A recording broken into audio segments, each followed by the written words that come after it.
जीवन क्या है? ये जीवन हम जन्म लेते हैं, बड़े होते हैं, हमारे माँ बाप हमें पालते हैं, फिर उनके धन से हमारा बालपन बीतता, फिर हम बड़े होते हैं, हम विवाह कर लेते हैं, हमारी संतानें होती हैं, हम उनको पालते हैं, फिर हम वृद्ध हो जाते हैं और एक दिन इस संसार से चले जाते हैं। क्या यही जीवन है? आता होगा ये प्रश्न मन में कई बार, है ना? अब तनिक जल की यात्रा देखिए। सागर से भाप बनकर उठता है, मेघ बनकर बरसता है, फिर नदी बनकर पुनः सागर में समावेश करता है। तो कभी ये प्रश्न नहीं करता कि उसका जीवन क्या है, उसका उद्देश्य क्या है। हर भाव जीता है और दूसरों के लिए जितना बन सके देता जाता। जब सागर में होता है तो असंख्य जल जीवों को जीवन देता है। जब सागर से भाप बनकर मेघ बनता है तो किसानों को आशा देता है कि फसल पुनः उपजेगी। जब वर्षा बनकर बरसता है तो इस सूखी प्यासी धरा को सींचता है। और जब नदी में होता है तो किनारों पर वनस्पतियों को जन्म देता है। किंतु सोचिए, क्या जल कभी ये सोचता होगा कि उसका जीवन क्या है, उसके जीवन का उद्देश्य क्या है? नहीं, वो बस अपना धर्म करता जाता और जितना हो सके सबको आनंद देता जाता। इसलिए जीवन में कभी ये प्रश्न मत कीजिएगा कि ये जीवन क्या है, इस जीवन का उद्देश्य क्या है। बस इस जीवन को जिए और जितना हो सके उतना सबको आनंद दे। मन प्रसन्न होकर बोलेगा राधे राधे। कभी वर्षा के कारण बने कीचड़ से होकर आप अपने घर गए? पादुका पहनने के कारण आप उस कीचड़ से तो बच जाते, किंतु इन पादुकाओं द्वारा उड़ने वाली कीचड़ की बूंदें आपके वस्त्रों को मैला कर ही देती। किंतु फिर भी उन बूंदों से आपके वस्त्र मैले हो जाएंगे, इस कारण से आप पादुका पहनना तो नहीं छोड़ते। इसी प्रकार जीवन में कुछ ऐसे लोग भी आते हैं पादुका की भांति, जो आपको कीचड़ से तो बचा लेते हैं, किंतु वस्त्र रूपी आपके मन पर शंका के दाग लगा ही जाते हैं। इन लोगों के कारण से मन को खिन्न करने की आवश्यकता नहीं। आवश्यक है ये सोचना कि आपको आपके पांव कीचड़ से बचाने या आपके वस्त्र। जीवन में गंभीर होना अच्छी बात है, किंतु हर बात को यदि गंभीरता से लेने लगोगे तो जीवन का आनंद समाप्त हो जाए। ये संसार अनित्य है, यहां पे ऐसा कुछ भी नहीं जो सदा के लिए जीवित रहेगा। तो जब तक ये जीवन है, संतोष और आनंद से जिए। स्वयं पर छिटकने वाले कीचड़ पर ध्यान ना दें, बस आनंद बांटते रहे। मन प्रसन्न होकर बोले राधे राधे। परीक्षा एक ऐसी व्यवस्था जिससे मुझे, आपको, सबको कहीं ना कहीं दो चार होना ही पड़ता है। स्मरण कीजिए अपना बालपन। आप परीक्षा देने बैठे हैं। अब कुछ बालक ऐसे होते हैं जो वर्ष भर परिश्रम करते हैं, पढ़ते हैं, मन से परीक्षा देते हैं। कुछ बालक ऐसे होते हैं जो अपने आसपास बैठे बालकों की नकल करते हैं और परीक्षा में उत्तीर्ण भी हो जाते हैं। बुरा लगता है ये सोचकर कि कोई बिना किसी परिश्रम के परीक्षा में उत्तीर्ण कैसे हो सकता है। किंतु स्मरण रखिएगा, जो नकल करते हैं वो परीक्षा में उत्तीर्ण हो सकते हैं, सफल नहीं, क्योंकि वो नकल करते हैं, बिना प्रश्न को समझे, बिना उत्तर का तरीका निकाले। यही हमारे साथ भी होता है। हम हमारे जीवन में दूसरों को देखते हैं, उनकी नकल करते हैं, उनकी भांति बनने का प्रयास करते हैं, किंतु ना हमारे जीवन में सफलता आती है, ना आनंद आता है। क्यों? क्योंकि हम एक विशेष बात भूल जाते हैं कि प्रत्येक मनुष्य का व्यक्तित्व भिन्न होता है। आप दूसरों की नकल करके अपना जीवन व्यतीत कर सकते हैं, किंतु यदि अपने जीवन में सफलता लानी, यदि अपने जीवन में आनंद लाना है, तो स्मरण रखिए, स्वयं के प्रश्नों का उत्तर जीवन में स्वयं को ही खोजना होगा। राधे राधे। मनुष्य को जब सफलता मिलती है, तब उसमें जागता है अहंकार, और ऐसे में मनुष्य अक्सर एक बात भूल जाता है, झुकना। सोचता है कि मैं किसी के समक्ष क्यों झुकूं? और ऐसा इसलिए होता है क्योंकि मनुष्य एक महत्वपूर्ण बात भूल जाता है कि संसार में, इस जीवन में उसने जो भी प्राप्त किया है, झुककर प्राप्त किया। बालपन में चलना सीखा तो इस धरा पर झुककर, गिरकर। बड़ों का आशीष लिया तो झुककर। किसान को फसल काटने के लिए झुकना पड़ता, कुएं से पानी निकालने के लिए पात्र को झुकना पड़ता, भगवान से आशीर्वाद प्राप्त करने के लिए उनके समक्ष झुकना पड़ता है। आंधियों में वृक्ष सुरक्षित कैसे रहते? झुककर। सम्मान कैसे पाया जाता है? झुककर। किसी के समक्ष झुकने का अर्थ स्वयं का आत्मसम्मान खो देना नहीं, उसका अर्थ होता है विनम्रता। हम मनुष्य हैं और इस आकाश की ऊंचाइयों तक पहुंचने के लिए हमें किसी पक्षी की भांति पंखों की आवश्यकता नहीं। बस जितना झुकेंगे उतना ही ऊपर उठेंगे। राधे राधे। आप इस संसार में ऐसे कई लोगों को जानते होंगे जिन्हें आप स्वार्थी मानते हैं, जो आवश्यकता पड़ने पर ही आपको स्मरण करते हैं, अन्यथा वर्षों तक कहीं दिखाई भी नहीं देते, किंतु जैसे ही उनकी आपके सहायता की आवश्यकता पड़ती है, हाथ जोड़कर आपके सामने सज्ज रहे। बड़ा क्रोध आता है ना इनको, मन खिन्न हो जाता है, मन से ये स्वर निकलता है कि इस व्यक्ति की सहायता न करें, किंतु ऐसा कभी मत कीजिए। आप सोचेंगे क्यों कह रहा हूं मैं ऐसा? स्मरण रखिएगा, दीपक का स्मरण व्यक्ति केवल तभी करता है जब अंधकार गहरा हो जाता है। उसे स्वार्थी मानकर स्वयं व्याकुल ना हो, स्वयं को दीपक मानकर आनंदित होइए। भाग्यवान समझिए खुद को कि किसी को आवश्यकता पड़ने पर आपकी याद आए कि आप इस संसार में किसी की सहायता करने योग्य हैं।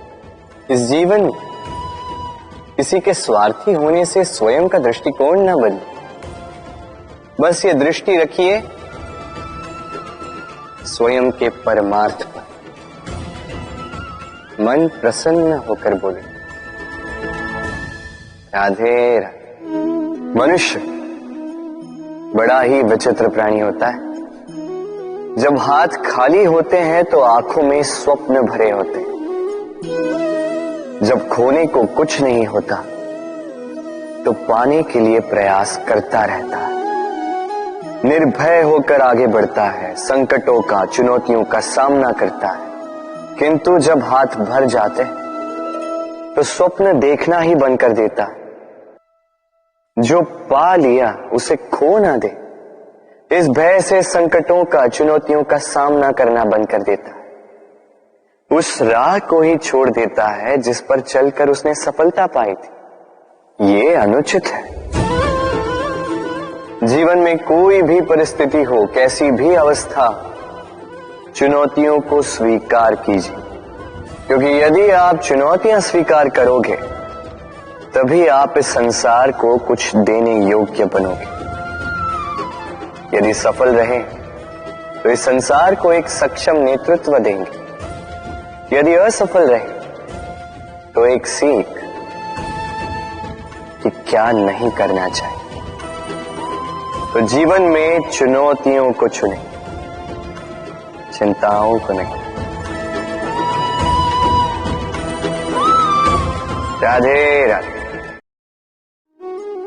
आइए आज आपको एक कहानी सुनाता। एक बार एक नेत्रहीन व्यक्ति गया मंदिर ईश्वर के दर्शन प्राप्त करने। अब जब वहां उपस्थित लोगों को यह ज्ञात हुआ कि यह व्यक्ति नेत्रहीन है, तो कुछ लोगों ने उसका उपहास उड़ाना प्रारंभ कर दिया। वो जिसकी स्वयं की दृष्टि ही नहीं, क्या करने आया होगा यहाँ?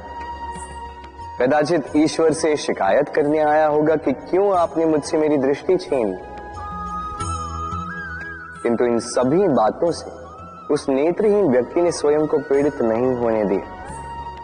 वो मुस्कुराया और उसने केवल एक बात कही, माना कि मेरे भाग्य ने मुझसे मेरी दृष्टि छीन ली, किंतु मैं अभागा नहीं, क्योंकि मेरा ईश्वर वो मुझे देख सकता है।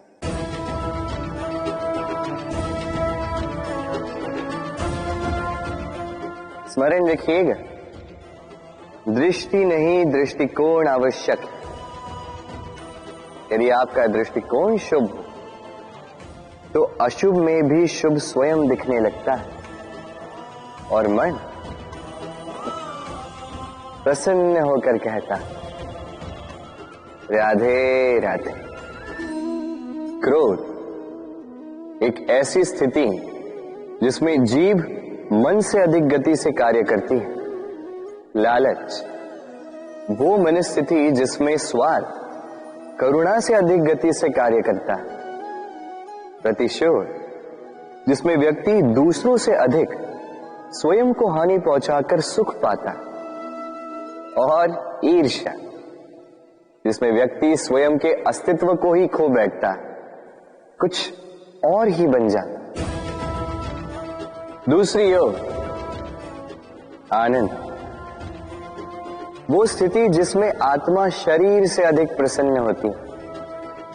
और प्रेम वो परम भाव जिसमें हमारा दुख सब में बट जाता है और सबका सुख हम में आ जाता है।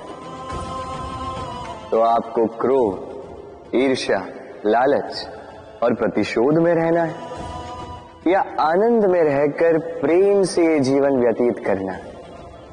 निर्णय आपका है, क्योंकि मैं तो अपना निर्णय कब का ले चुका। राधे राधे। यदि जांचने जाओ तो ऐसा कोई रत्न नहीं जिसमें कोई खोट ना, किंतु यदि मन में बसा तो प्रत्येक रत्न हमारे लिए सर्वश्रेष्ठ। यदि परखने जाओ तो संसार में ऐसा कोई जीव नहीं जो सर्व से अधिक विषैला, किंतु यदि मानो तो ऐसा कोई जीव भी नहीं जो सर्व से अधिक सरल, जो केवल अपने पथ पर चलता है, जानकर किसी को हानि नहीं पहुंचाता। उसी प्रकार मनुष्य, यदि मनुष्य को परखने जाओगे तो वो गुणवान नहीं लगेगा, किंतु यदि मानो तो प्रत्येक मनुष्य में कोई न कोई विशेष गुण होता ही। बस बात आती है आपके दृष्टिकोण की। इसलिए अपने जीवन में मनुष्य को परखने में समय नष्ट ना करें। मनुष्य कोई वस्तु तो नहीं, मनुष्य आत्माधारी जीव है जो कदाचित आपके व्यवहार से बदल भी जाएंगे, पराये भी आपको अपना मानकर गले लग जाए। बस प्रेम भाव को ऊपर रखें। राधे राधे। जीवन में जैसे जैसे आप आगे बढ़ते हैं वैसे आप कई लोगों से मिलते हैं। उनमें से कुछ आपका उत्साह बढ़ाते हैं, कुछ आपको शक्ति देते हैं, कुछ हताश हो जाते हैं, तो कुछ आपके ऊपर पत्थर भी फेंकने लगते हैं। ऐसे में हम में से अधिकतर लोग क्या करते हैं? दूसरों के कर्मों के कारण स्वयं विचलित हो जाते हैं, क्रोधित हो जाते हैं उन पर, उनसे लड़ते हैं, उन्हें कोसते हैं, प्रतिशोध की भावना लेकर उन्हीं के फेंके हुए पत्थर पुनः उन्हीं के पास फेंकने का प्रयास करते हैं। किंतु इससे होता क्या? यह है आपका लक्ष्य, यह है आपकी राह। अब इन सारी बातों के कारण आप यहीं रुककर इनका सामना करने लगते हैं। इसमें सफलता तो प्राप्त हुई, किंतु आपको नहीं। उन लोगों को जिन्होंने आपको रोकने की मंशा से आपके ऊपर पत्थर फेंकना प्रारंभ किया था, यदि उसके बदले उन पत्थरों को इकट्ठा करके आप अपना एक घर बनाएं, तो आप पर पत्थर फेंकने वालों की संख्या धीरे धीरे कम होती जाएगी। आप भी अविचल होकर अपने लक्ष्य की ओर आगे बढ़ पाएंगे। तो आलोचना से लड़कर स्वयं का समय व्यर्थ करना चाहते या अपनी लक्ष्य की ओर अपना ध्यान केंद्रित करना चाहते हैं? निर्णय आपका है। राधे राधे। इसे कौन नहीं पहचानता? ये है रोटी। यही तो है वो कारण जिसके लिए मनुष्य दिन रात कड़ा परिश्रम करता है। ऐसे देखा जाए, यदि ये रोटी यूं ही मिल जाती तो मनुष्य कदाचित कुछ कार्य ही नहीं करता, कष्ट नहीं करता, जीवन में परिश्रम ही नहीं करता। वैसे एक बात तो है, ये रोटी केवल भूख ही नहीं मिटाती, जीवन की बड़ी सी बड़ी सीख दे जाती। अब तनिक सोचिए, ये रोटी आपको स्वादिष्ट केवल तभी लगेगी, ये रोटी आपके स्वास्थ्य के लिए अच्छी केवल तभी होगी जब ये दोनों ओर से ठीक से सेकी जाएगी, है ना? हमारे जीवन में संबंध भी कुछ इसी प्रकार होते हैं। यदि दोनों ओर से अच्छे से निभाए जाएं, तभी आपको आनंद देते हैं। इसलिए केवल पाने के लिए आतुर न रहे, लौटाने में भी विश्वास रखें। क्योंकि जब एक संबंध में दोनों ओर से प्रेम होगा, दोनों ओर से करुणा होगी, कुछ करने की चाह होगी, तभी वो संबंध आपको जीवन में आनंद देगा। तो जब जब रोटी खाएं, स्मरण करें कि आपको आपके संबंधों को भी इसी प्रकार मधुर बनाना। मन प्रसन्न होकर बोलेगा, राधे राधे। वर्षा में कई बार आपने इंद्रधनुष देखा होगा, सतरंगा, मन भाव। पहला प्रश्न, ये इंद्रधनुष बनता कैसे? होता यूं है कि जब वर्षा की बूंदों से प्रकाश होकर निकलता है, तब वो अपने वास्तविक 7 रंगों में विघटित हो जाता है, और तब हम इस इंद्रधनुष को देख पाते हैं। दूसरा प्रश्न, ये इंद्रधनुष वर्षा की बूंदों से ही क्यों बनता है? कारण है शुद्धता। वर्षा की बूंदें शुद्ध होती हैं, आकाश से धरती की ओर गिरती हैं, किंतु स्वयं के लिए नहीं, धरती की प्यास बुझाने की। और इसीलिए तो प्रकाश जैसी वेगवान तरंगों को विघटित कर जाती है, उसकी वास्तविकता सामने लाती है। यदि आप भी शुद्ध मन से परोपकार करोगे, औरों के लिए जियोगे, तो विश्वास कीजिए कोई आपको छल नहीं पाएगा। बड़े से बड़ा प्रहार टूट जाएगा यदि आपके मन में प्रेम की शुद्धता है। राधे राधे। इस पात्र का महत्व हमारे जीवन में हम भली भांति जानते हैं। गर्मी की ऋतु में ये हमारी प्यास बुझाता है, शीतल जल को जैसे अमृत बनाकर हम तक सौंपता है। किंतु इस पात्र को बनाया कैसे जाता है? क्या इस प्रक्रिया के विषय में आपको ज्ञात है? सर्वप्रथम कुम्हार स्वयं के पैरों से माटी को गूंथता है, मथता है, फिर उसके पश्चात उसे एक चाक पर चढ़ाकर घुमाता है, फिर उसके ऊपर बाहर से प्रहार करता है और साथ ही भीतर से सहारा भी देता है ताकि ये मटका टूटे। फिर अपनी ही बनाई रचना को जलती हुई भट्टी में छोड़ देता है तपने के लिए, और उसके पश्चात शीतल जल देने वाला ये पात्र हमें प्राप्त होता है।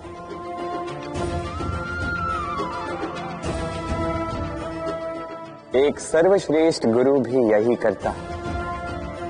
सर्वप्रथम हमारे मन में छिपे संभावनाओं को निकालने के लिए हमें मथता है, फिर कठोरता से हमें आकार देता है, उसी के साथ हमें सहारा भी देता है, और फिर उसके पश्चात परीक्षा की अग्नि उस भट्टी में छोड़ देता है जलने के लिए, और तब जाके हमारा अस्तित्व बनता है।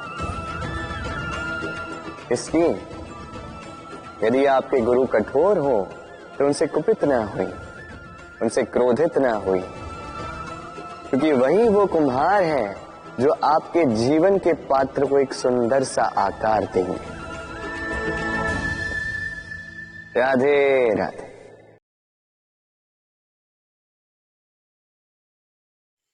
हमारा शरीर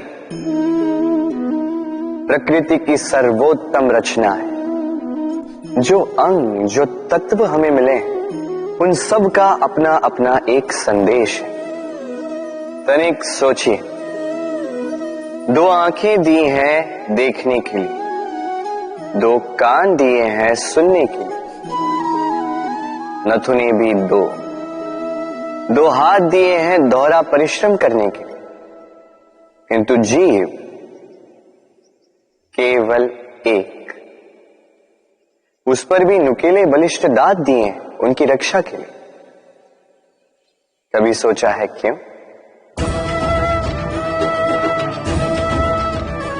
क्योंकि शब्द और शब्दों का उपयोग मनुष्य का सबसे बड़ा शस्त्र है, जिसका उपयोग जितना सोच समझ कर किया जाए मनुष्य जीवन में उतना ही ऊपर उठता है। तो समझे ना? देखो, सुनो, समझो अधिक, बोलो कम। राधे राधे। घृणा, प्रेम, रूठना, मनाना, भूलना, ये सारे भाव मनुष्य के जीवन में कितने महत्वपूर्ण होते हैं। देखा जाए तो इन भावों के बिना मनुष्य एक यंत्र से अधिक और कुछ भी नहीं। किंतु यदि आप इन भावों को अनुचित प्रकार से लें तो ये भी आपको मनुष्य नहीं रहने देता। यदि बात करो घृणा की, यदि आप किसी व्यक्ति से घृणा करते हैं तो क्यों? व्यक्ति से घृणा की, घृणा कीजिए उनकी आदतों से, उन आदतों से जिसने उस व्यक्ति को बुरा बना दिया, क्योंकि आदतें बदली भी जा सकती। इसलिए रूठो तो उनकी बातों से, उनसे नहीं, क्योंकि बातें बदली भी जा सकती। भूलो तो उनकी गलतियों को, उन्हीं में, क्योंकि गलतियां सुधारी भी जा सकती। प्रेम करो तो उनकी आत्मा से, उनके भावों से, शरीर से नहीं, क्योंकि शरीर नश्वर है। और बोलो तो कठोरता से नहीं, प्रेम से। जीवन है तो लक्ष्य तो होंगे, यदि लक्ष्य है तो मार्ग तो होंगे, यदि मार्ग है तो बाधाएं तो आएंगी। और इसी पर निर्धारित है कि हम जीवन में सफल होंगे या असफल, यश के भागी होंगे या तिरस्कार के। मान लीजिए आपको एक कार्य करना, आपको पर्वत पर चढ़ना।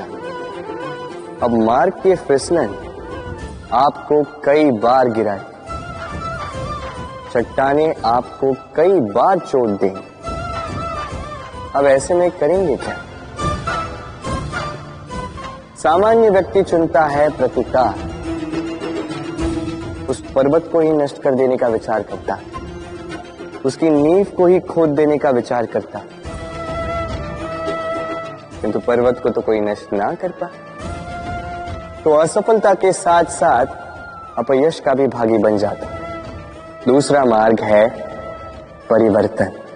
यदि आप उस पर्वत को खोदने के स्थान पर उस पर सीढ़ियां बना दें,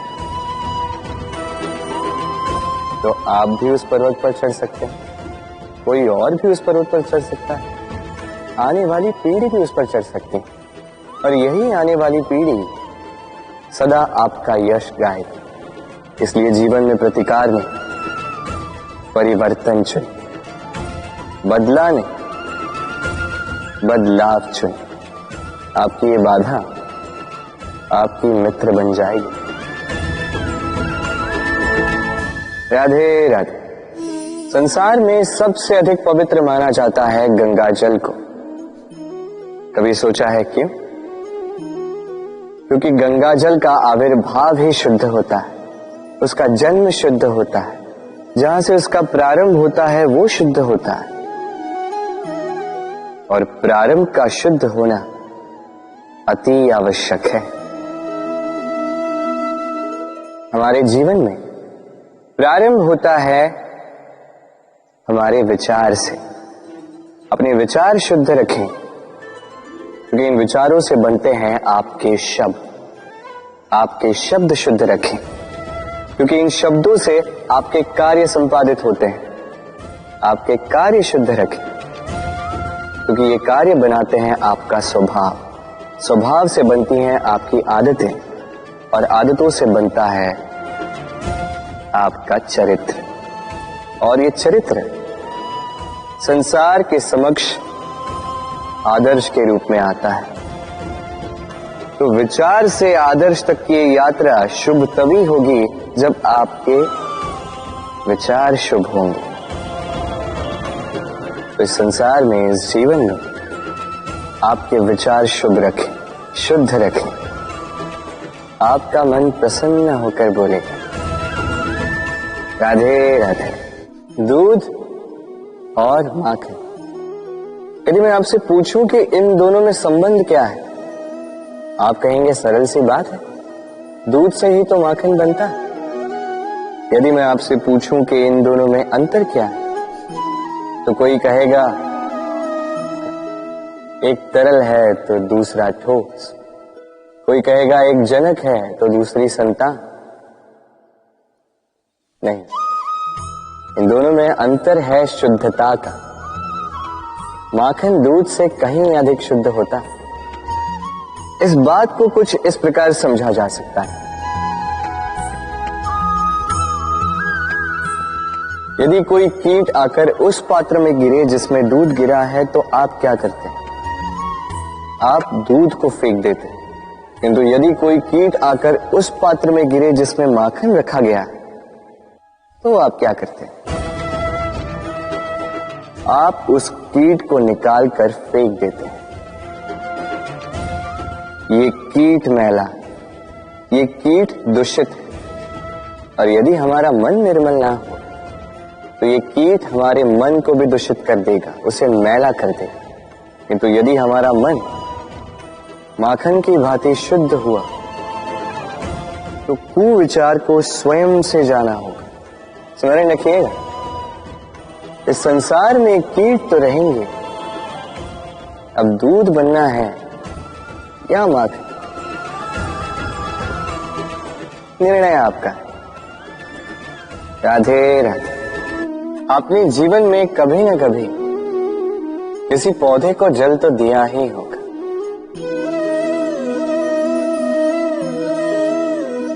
कभी मन में ये प्रश्न नहीं आया कि हम पौधे के पत्तों को, पुष्पों को, डालियों को, उन्हें तो हम कभी पानी नहीं देते, फिर भी कैसे उन तक पानी पहुंचता, फिर भी कैसे वो जीवित रहते। आप कहेंगे सरल सी बात है, ये कैसा प्रश्न पूछ रहे हैं। जड़ को पानी दो तो वो पौधे के अंग अंग तक अवश्य ही पहुंचेगा, है ना। कुछ इसी प्रकार होते हैं हमारे कर्म, हमारा प्रेम। यदि निश्चल भाव से कर्म करोगे, सेवा करोगे, तो किसी न किसी रूप में स्वतः परमात्मा तक पहुंचेगा ही। आत्मा के भीतर से प्रेम करोगे, स्वतः छलकेगा ही और दुगना लौट कर भी आएगा, इस पौधे की छाव की भांति।